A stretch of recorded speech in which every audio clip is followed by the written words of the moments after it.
Trying to get paying customers for your SaaS application can be extremely difficult.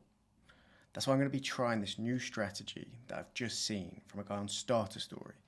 And his philosophy is that if you take users through an onboarding process, then they're going to actually invest a bit more time. And then when they come to that paywall, they might feel slightly more inclined to invest into your application, whatever that might be.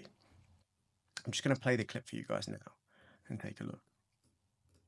You mentioned earlier that before getting hit with the paywall, the user is being walked through the onboarding process. What's your experience with that? The onboarding is super important because this is an opportunity for you to walk the user through their own problem. So for example, on PuffCount, my onboarding is extensive and I ask the users a lot of questions.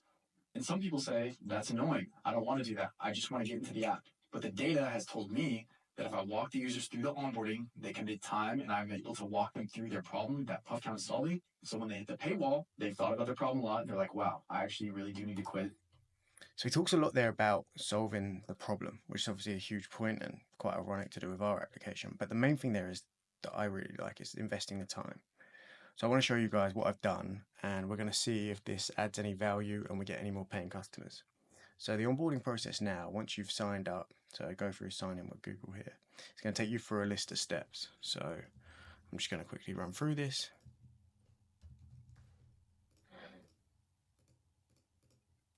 How did you hear about us? Because obviously this is all super important data for me that can help me.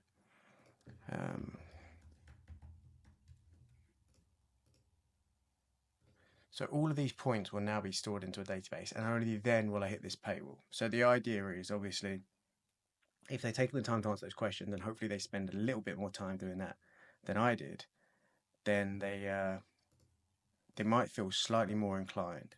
So if I show you before, there's a list of users here. All we would take was email, and that was it.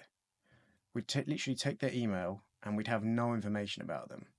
Whereas now, if I just hide this and go and find mine so I don't break any GDPR rules.